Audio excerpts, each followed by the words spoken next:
Hey guys, this video is going to be on Rankins dragon care. Now this is a Rankins dragon.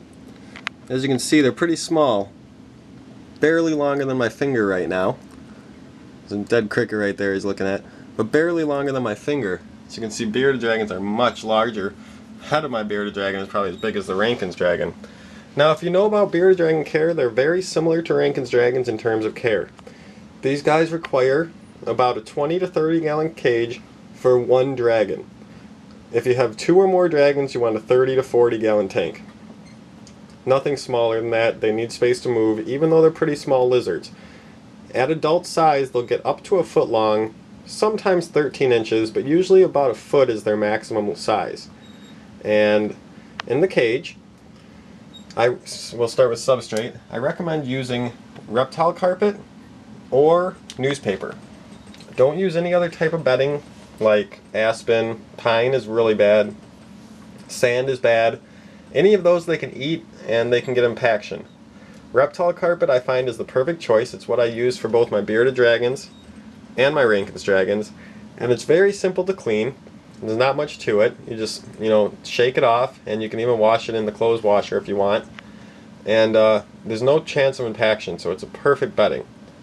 Now their cage, other than the substrate, you should have some just some kind of toys, I guess. I have a rock, a hollowed out treasure chest, which is actually a fish tank decoration, and a plant in the corner. Just some stuff for them to climb around on, give them some things to have activity on. You're going to need a water dish and a food dish. And the food dish I just keep filled with pellets. They're smaller sized pellets made for bearded dragons. There's not all that many Rankins dragons food on the market, so you can use smaller sized pellets for bearded dragons, and that works great. Now just like bearded dragons, when these guys are young, they're going to eat mostly an insect diet. This can consist of crickets, mealworms, superworms, Kelsey worms, silkworms, all types of worms. Anything your pet store sells as insects for food, these guys can eat. And as they're young, that'll make up almost all of their diet. They'll eat pellets here and there, but mostly just insects. As they get older, you're going to want to start feeding them vegetables and fruits, just like bearded dragons again. They're going to want to have, lettuce, strawberries, raspberries, cut up apples, grapes. They get most of their moisture from their fruits and vegetables, so you're going to want to provide them with fruits and vegetables. But younger bearded dragons will mostly only eat insects. They have a more high protein diet. But as they age and get older, they're going to want the fruits and vegetables more. Now for heating, I have an infrared heat lamp here. Their basking area, which they both just ate, one of them's kind of just laying, just basking, and the other one's still running around, probably still searching for crickets a little bit.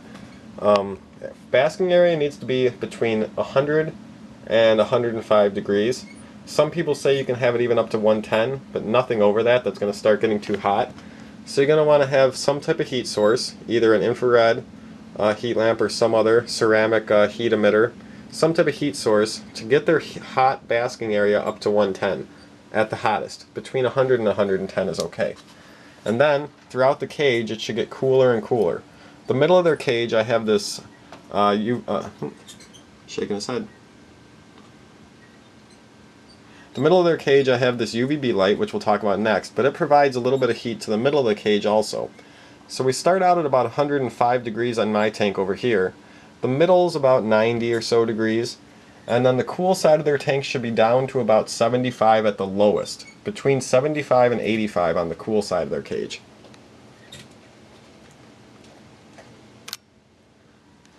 So that's what you want. 110 down to 75. Have a heat gradient in their cage. UVB lighting is very important. They need it. And you want to have a screen top cage. And this is important for two reasons. One, the UVB doesn't go through glass at all pretty much. It will a little bit, but not very much at all. So you need a screen top cage for the UVB to get through. Also, you should have the screen top cage because it helps the humidity get out. These guys like a dry climate, and although you should spray them once or twice a day with a mister, the climate in their cage should be pretty dry. I use a dual compact fluorescent structure here made by Arzilla, and that provides their UVB lighting. What else is there? Let me go ahead and take one of them out to show you one more up close. And if I think of anything else I need to tell you, I'll go ahead and do that. I can tell you one more thing. I told you kind of about pellets. You know, use the smaller pellets. Like I said, you probably get bearded dragon food though, because Rankins dragon food is hard to find. And these guys are very calm. As you can see, I haven't picked them up in a couple weeks, actually, but I used to hold them a lot. I still take them out a good amount. As you can see, he just sits there, pretty calm. They don't really care to run away. They're very calm around humans. So just like bearded dragons that are most of the time really calm, they're really great pets. And they stay smaller than bearded dragons, so when they're an adult size, they're a good size. He's still pretty young, he's a juvenile. When they're an adult size, they're a nice size, but they're not humongous. Very calm, they're active during the day, so they're very fun to watch. And they just make great lizards. Put them back in the cage here. You're going to want to dust their crickets with calcium dust, and you want to be careful because some calcium dusts come with D3.